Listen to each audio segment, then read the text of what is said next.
কেন একজন মুসলিমের বিড়াল পোষা উচিত? বিড়াল নিয়ে রাসূলুল্লাহ সাল্লাল্লাহু আলাইহি ওয়াসাল্লাম কি বলেছিলেন? জিনের সাথে বিড়ালের সম্পর্ক কি?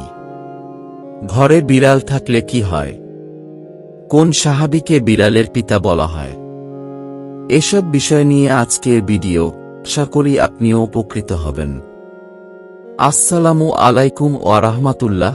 প্রিয় দর্শক, অনেকে প্রশ্ন করেছে ঘরে বিড়াল পালন করা হালাল নাকি হারাম, আর বিড়াল পালন সম্পর্কে ইসলাম কি বলে। রাসূলুল্লাহ সাল্লাল্লাহু আলাইহি ওয়াসাল্লাম বলেছেন, বিড়াল নাপাক নয়, এটা তোমাদের আশেপাশে ঘন ঘন বিচরণকারী প্রাণী। আবু দাউদ ৭৫, তিরমিজি ৯২।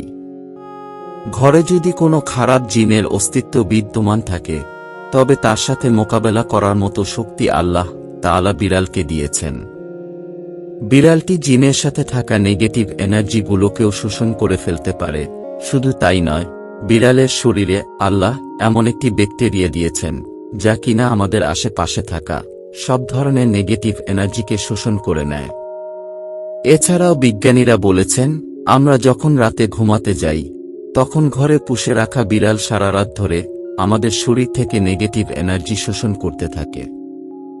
আল্লাহ রাব্বুল আলামিন বিড়ালের মধ্যে এমন কিছু বৈশিষ্ট্য দিয়েছেন, যার কারণে এমন সুন্দর একটি মাখলুক আমাদের রোজকার জীবনের অংশ হয়ে উঠেছে। কেন একজন মুসলিমের বিড়াল পালন করা উচিত? গবেষণা করে জানা যায়, আজ থেকে ৮,০০০ বছর পূর্বে জঙ্গলের বিড়ালরা খাবারের খোঁজে জনবসতিতে আসতে শুরু করে। সে সময় জমিতে ইঁদুরের অত্যাধিক উৎপাত ছিল। সেই সব ইঁদুরকে তাড়া করতে করতেই একসময় বিড়ালরা মানুষের বসতিতে এসে পৌঁছে। ওই সময় জমিতে থাকা ইঁদুরগুলো বিড়ালের প্রিয় খাবার হওয়ার পাশাপাশি মানুষের জন্যও একটি বড় সমস্যার কারণ ছিল। বিড়াল সেগুলোকে মেরে ফেলায়। তৎকালীন সময়ে মানুষ আর বিড়ালের মাঝে একটা সখ্যতা গড়ে ওঠে এবং তারা আস্তে আস্তে একে অপরের প্রতি আরও আপন হতে শুরু করে। বর্তমান বিশ্বে পোষা প্রাণীর তালিকায় বিড়াল ১ নম্বরে অবস্থান করছে। আল্লাহর রাসূলের প্রিয় সাহাবী আব্দুর রহমান রাদিয়াল্লাহু জামার ভেতর পোষা বিড়াল নিয়ে ঘোরাফেরা করতেন। একদিন তিনি জামার আস্তিনের নিচে একটি বিড়াল ছানা নিয়ে রাসূল সাল্লাল্লাহু আলাইহি ওয়াসাল্লামের দরবারে উপস্থিত হন। সে সময় বিড়ালটি হঠাৎ করে সবার সামনে বেরিয়ে পড়ল। এ অবস্থা দেখে রাসূল সাল্লাল্লাহু আলাইহি ওয়াসাল্লাম তাকে রসিকতা করে ইয়া আবু হুরায়রা, অর্থাৎ হে বিড়ালের পিতা বলে সম্বোধন করলেন।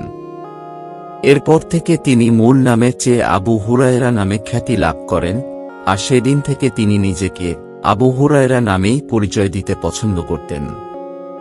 প্রিয় মুসলিম ভাই ও বোনেরা, বিড়াল যে ঘরে বাচ্চা প্রসব করবে, বুঝে নাও সে ঘরে খুব দ্রুত রিজিকে বরকত আসবে, আর কখনো রিজিক স্বল্পতা হবে না।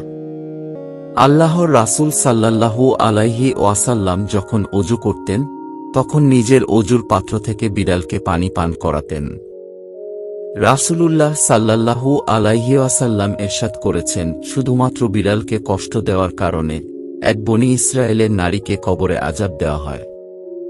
মহিলাটিকে আযাব দেওয়া হয় কারণ বিড়ালটিকে বন্দী করে রাখা অবস্থায় সে মহিলা বিড়ালটিকে পানাহার করতে দেয়নি, তাকে কোনো খাবারও খেতে দেয়নি, যার কারণে বিড়ালটি মারা যায় এবং এর ফলে তার কবরে শাস্তি নেমে আসে। এ হাদিসের ব্যাখ্যায় ইমাম কুরতুবী রহমতুল্লাহ আলাইহি বলেছেন, বিড়াল পালা ও বিড়ালকে বেঁধে রাখা জায়েজ আছে, যদি তাকে খানাপিনা দেওয়ার ব্যাপারে ত্রুটি না করা হয়। একদিন তার মনিব তাকে হযরত আয়েশা রাদিয়াল্লাহু আনহার নিকট খাবার সহ একটি পাত্র প্রেরণ করেন। অতঃপর আমি তার নিকট পৌঁছে দেখতে পাই যে তিনি নামাজরত আছেন। তিনি আমাকে পাত্রটি রাখার জন্য ইশারা করলেন। ইতিমধ্যে সেখানে একটি বিড়াল এসে তা হতে কিছু খেয়ে ফেলল। হযরত আয়েশা রাদিয়াল্লাহু আনহা নামাজ শেষ করে এসে বিড়ালটি যে পাত্র হতে খেয়েছিল সেখান হতেই খেলেন এবং বললেন, নিশ্চয়ই রাসূলুল্লাহ সাল্লাল্লাহু আলাইহি ওয়াসাল্লাম বলেছেন, বিড়াল অপবিত্র নয়, এরা তোমাদের আশেপাশেই ঘোরাফেরা করে। অতঃপর হযরত আয়েশা রাদিয়াল্লাহু আনহা আরও বলেন, আমি রাসূলুল্লাহ সাল্লাল্লাহু আলাইহি ওয়াসাল্লামকে বিড়ালের উচ্ছিষ্ট পানি দ্বারা ওযু করতে দেখেছি। সুনানে আবু দাউদ ৭৬। তাই কোনো খাবারে যদি বিড়াল মুখ দেয় আর খাবারের মালিক ধনী হয়, তাহলে ওই খাবার খাওয়া তার জন্য মাকরুহ বা অপছন্দনীয়। আর খাবারের মালিক যদি দরিদ্র হয়, তাহলে তার জন্য খাবারটি খাওয়া জায়েজ। কিন্তু অপরদিকে কুকুর যদি কোনো পাত্রে মুখ দেয়, তা অপবিত্র হয়ে যায় এবং 7 বার গুনে গুনে ধুতে হবে। আবু হুরায়রা রাদিয়াল্লাহু থেকে বর্ণিত যে রাসূলুল্লাহ সাল্লাল্লাহু আলাইহি ওয়াসাল্লাম বলেন, তোমাদের কারো পাত্রে যখন কুকুর মুখ লাগিয়ে পান করবে, তখন সে প্রথমবার মাটি দিয়ে ঘষে ফেলবে। মাটির জায়গায় এখন যে জিনিসগুলো পাওয়া যায়, প্রথমবার সেগুলো দিয়ে ধুলেই হবে, পরের 6 বার শুধু পানি যথেষ্ট। সহিহ মুসলিম 549। বিড়াল ঘরে থাকলে নামাজেও কোনো সমস্যা হয় না। রাসূলুল্লাহ সাল্লাল্লাহু আলাইহি ওয়াসাল্লাম বলেছেন, বিড়াল নামাজ বিনষ্ট করে না, কারণ তা ঘরের জিনিসপত্রের অন্তর্ভুক্ত, তবে ঘরে কুকুর থাকলে নামাজ হবে না। সুনানে নাসাই 368। আয়েশা রাদিয়াল্লাহু আনহা থেকে বর্ণিত, তিনি বলেন, জিবরাইল আলাইহিস সালাম কোনো এক নির্ধারিত সময়ে রাসূলুল্লাহ সাল্লাল্লাহু আলাইহি ওয়াসাল্লামের কাছে আগমনের ওয়াদা করলেন, কিন্তু যথাসময়ে তিনি এলেন না। রাসূলুল্লাহ সাল্লাল্লাহু আলাইহি ওয়াসাল্লামের হাতে একটি লাঠি ছিল। তিনি তা তার হাত থেকে ফেলে দিয়ে বললেন, আল্লাহ তো তার ওয়াদা খেলাফ করেন না, তার রাসূলগণও না। এরপর তিনি লক্ষ্য করে তার খাটের নিচে একটি কুকুর ছানা দেখতে পেলেন। তখন তিনি বললেন, হে আয়েশা, কুকুর ছানাটি এখানে ঢুকে পড়ল কখন? আয়েশা রাদিয়াল্লাহু আনহা বললেন, আল্লাহর কসম, আমি জানি না।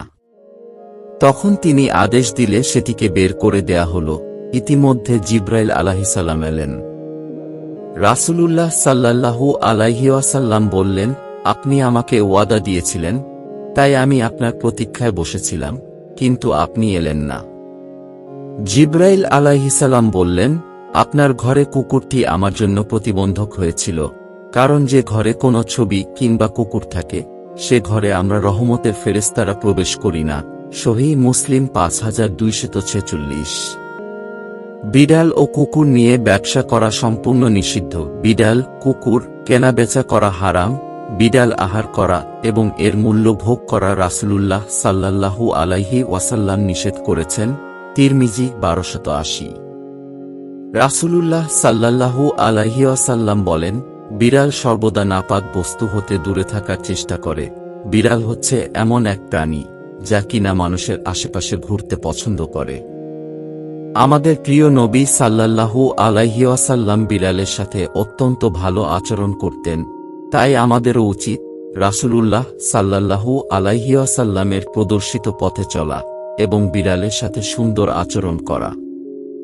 আর কোনো বিড়াল যদি অত্যন্ত হিংস্র হয়ে যায় এবং মানুষের সাথে খারাপ আচরণ করতে শুরু করে, তবে সেটিকে না মেরে জঙ্গলে দূরে কোথাও রেখে আসা শ্রেয়।